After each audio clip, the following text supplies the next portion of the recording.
السلام عليكم ورحمة الله وبركاته. صباح الخير يا حلوين، عاملين ايه؟ يا رب تكونوا بخير. ما تنسوش يا بنات اللايك والشير والسبسكرايب وتفعلوا الجرس، تخلوا على كلمة الكل عشان يوصلكوا كل حاجة بنزلها. تمام، يلا بقى ندخل على الفيديو النهاردة. الفيديو هيعجبكم قوي. ده كده كان الفطار سهل وبسيط، سلطة جبنة قريش ما فيهاش كلام يعني اظن. دلوقتي بقى هندخل على الغدا. تمام، زي ما انتوا شايفين كده تحفة تحفة تحفة. خليكوا ورايا. الغدا ده انا مسميه صينية الكفتة بالخضار. صينية الخضار بالكفتة زي ما تسموها بالضبط. جبت اللحمة المفرومة. تمام، ده كان نص كيلو إلا شوية، يعني نص كيلو إلا شوية، ده حاجات بسيطة، أو ممكن نقول حوالي 350 جرام مثلا. تمام كده.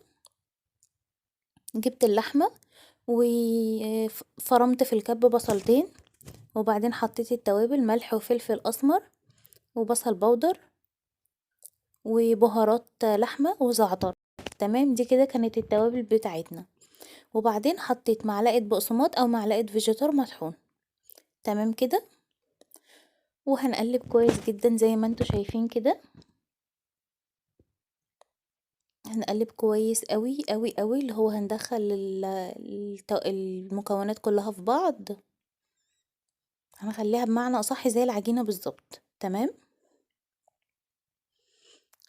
يبقى يا بنات هقولكوا تاني المقادير: 350 جرام لحمة، طبعا احنا الكمية اللي احنا عايزينها ربع كيلو، نص كيلو، كيلو، مفيش اي مشكلة. وجبت بصلتين كده حجم وسط.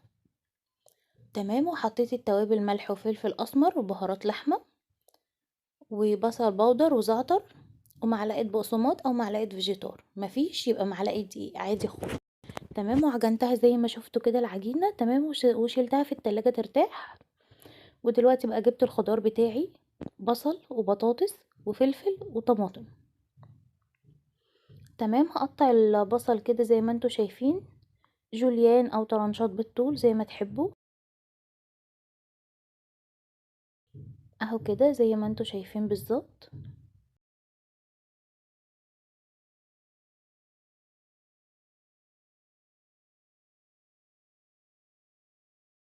تمام، وبعدين هاخده انقله في الصينية، وبعدين قطعت الفلفل اهو برضو. نخلي بالنا يا بنات ان الطماطم والفلفل هيتقطعوا اكبر شوية، عشان هما مش بيستحملوا السوا اوي، عشان ما يتهروش، بس اهم حاجة. بس كده زي ما انتوا شايفين. نقطع بقى التقطيعة براحتنا، يعني مش حاجة معينة. تمام، اي تقطيعة بنرتاح لها نقطعها. انا هنا اقطع البطاطس مكعبات صغيرة شوية. تمام، عشان هي اكتر حاجة هتاخد سوا معايا، وباقي الخضار كله مش بيستحمل السوا قوي.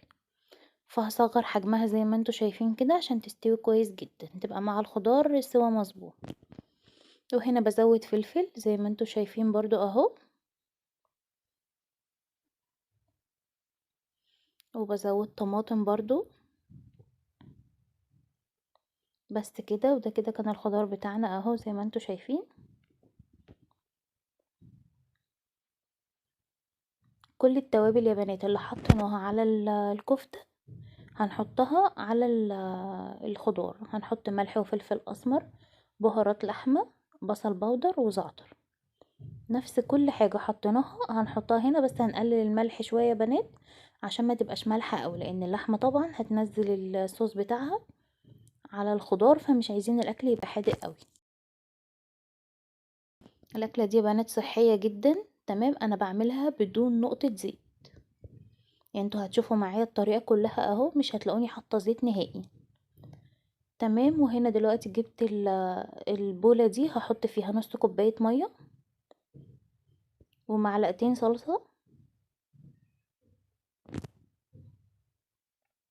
وهقلبهم كويس قوي زي ما انتوا شايفين برضو كده.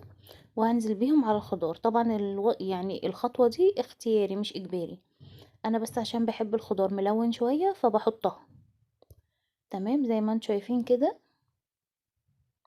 هي بتدي لون وطعم كويس مش اكتر. مش عايزين خلاص يبقى نحط نص كوباية مية سادة خالص بدون اي حاجة. بس كده زي ما شفتوا. وبعدين في نفس البولة يا بنات مليت نصها مية. تمام، عشان تساعدني ان الكفتة ما تلزقش في الايد. تمام كده. هنا الكفتة سبتها ترتاح حوالي ساعة ساعتين، ببل ايدي كويس عشان اللحمة ما تلزقش فيها، والكفتة تتشكل معايا ايه بسرعة. زي ما انتوا شايفين كده اهو، بعملها زي الكفتة. تمام، بحاول ان انا اسوي الصوابع اهو، وفي الاخر بعد ما بتتعمل زي الكفتة ببططها كده شوية بايدي.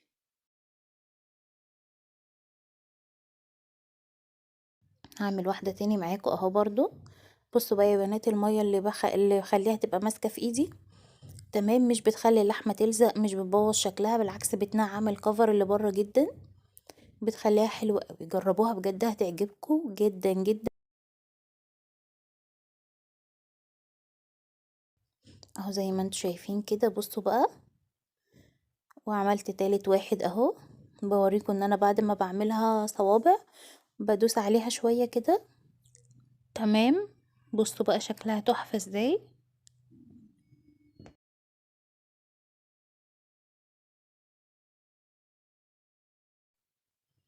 هعمل برضو ده كده كمان معاكم يا بنات.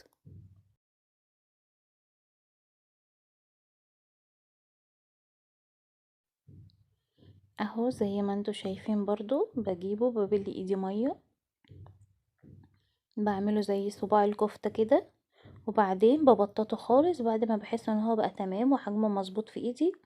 بدوس عليه كده دوسة بسيطة خالص اهو كده بالظبط. اهو بصوا، بسويه بقى خالص.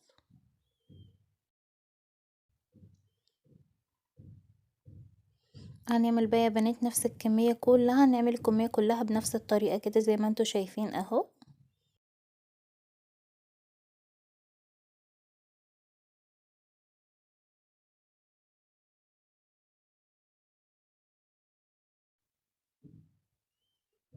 بس كده عملت الكمية اهو، فاضل بس حاجات بسيطة عشان مساحة الصينية بس. تمام، الباقي هعمله كورة اهو، هعمله كور صغنونة خالص واحطها كده في الجوانب بتاعة الصينية الفاضية دي.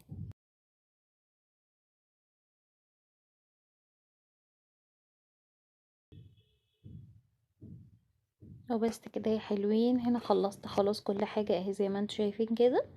وهنقل بقى على البوتاجاز. تمام، هحطها على اي عين عادي براحتي.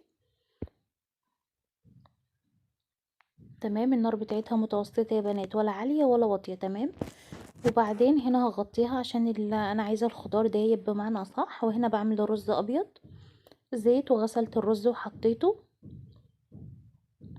وشوية ملح ابيض، وبس كده. يعني رز ابيض اظن طريقته مش محتاجة كلام. بس كده، هنا قلبته كويس جدا. تمام، ودلوقتي هعمل بابا غنوج معاكم. بصوا يا بنات بقى انا بشويه ازاي على عين البوتاجاز كده، سهل وسريع، يعني حرفيا هو مش بياخد 10 دقايق. زي ما شفتوا كده بقعد اقلبه على كل جنب شوية. وهنا بوريكم الرز خلاص حطيت له المية وشيلته على العين اللي ورا. وهنا الكفتة كانت خلاص دخلت في السوا، وبقعد اقلب بقى البتنجان يمين وشمال كده زي ما شفتوا الطريقة. تمام، حلو جدا وسهل وسريع، وزي ما قلت لكم قبل كده ان هو دايت واقتصادي في نفس الوقت. بس كده. ودلوقتي بقى حطيت خل ونص ليمونة وملح وكمون ونص معلقة طحينة صغيرة جدا زي ما شفتوا كده. تمام، وهننزل بالبتنجان المشوي بعد يا بنات ما بشويت البتنجان، قشرته كويس جدا زي ما شايفين كده. تمام، وهنزل بيه في الكب اهو. وبعدين هنزل فيه بنص معلقة توم صغيرة خالص، وبعدين كوباية زبادي يا بنات اهو. تمام، عايزه اقول لكم الطريقه دي بجد وهم، انا على طول بعمله وبشيله في الفريزر. بس كده، وهنا هضربه في الكب اهو زي ما انتوا شايفين كده، تحفه، مش محتاج اي حاجه حرفيا.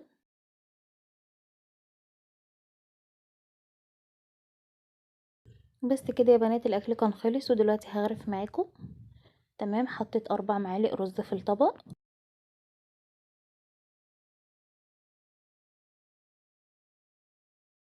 تمام، بس كده. ودلوقتي بقى هوريكم، بصوا بقى الكفتة بعد ما استوت بقى شكلها تحفة ازاي، والخضار جميل ازاي. بس كده ده شكلها. عايزه اقول لكم الخضار كان مستوي جدا جدا جدا، وكان طعمها حكايه. ودلوقتي بقى هوريكم، انا هنا بوريكم ان اي حاجه عادي يا بنات، احنا مش معنى ان احنا بنعمل دايت هنحرم نفسنا، تمام؟ لا، انا زي ما انتم شايفين انا باكل كل حاجه انا عايزاها، بس بحاول ان انا اظبط الطريقه بتاعتها مش اكتر. هنا اخدت 3 صوابع كفته، تمام، وخضار كده، شويه خضار زي ما انتم شايفين. بس كده يا بنات، يعني مش معنى ان احنا هنعمل دايت احنا نحرم نفسنا او كده، لا خالص، مفيش الكلام ده. انا هنا بوريكم 4 معالق رز و3 صوابع كفتة، تمام، و3 معالق كبار خضار، بصل وبطاطس وفلفل وطماطم. الخضار حلو ومشكل، وبابا غنوج اهو صحي ودايت وسريع، تمام، معمول بنص معلقة طحينة. وطبعا انا ما خدتش غير الكمية دي، باقي الكمية كلها. وعايزة اقول لكم الطبق ده لفردين مش لفرد واحد، البابا غنوج، تمام. وباقي الكمية يا بنات اخدتها وشلتها في الفريزر، وعادي بطلعها في اي وقت تفك خالص من التلج، وبتتاكل بتبقى طبيعية خالص وزي الفل. وهنا بعد الغدا بساعتين يا حلوين دخلت المطبخ عشان اعمل كوباية شاي اخضر، تمام، حلو جدا وبيظبط الهضم معايا، ويعني بصراحة لطيف قوي معايا. هو بالنعناع، بس انا حبيت ازود نعناع زيادة، فحطيت كده ورقتين نعناع، بدون سكر، بدون سكر دايت، بدون اي حاجة. طعمه حلو جدا ومفهوش المرارة زي ما قلت لكم قبل كده، فبصراحة طعمه لذيذ جدا معايا. وبس كده يا حلوين، ده كده كان الشاي الاخضر بتاعنا، هروح اشربه بقى، واليوم بتاعنا خلص كده. في اخر اليوم ما تنسوش تعملوا لايك وشير وسبسكرايب وتفعلوا الجرس، تخلوا على كلمة الكل. وفي اخر اليوم احب اقول لكم بون ابيتي، باي باي.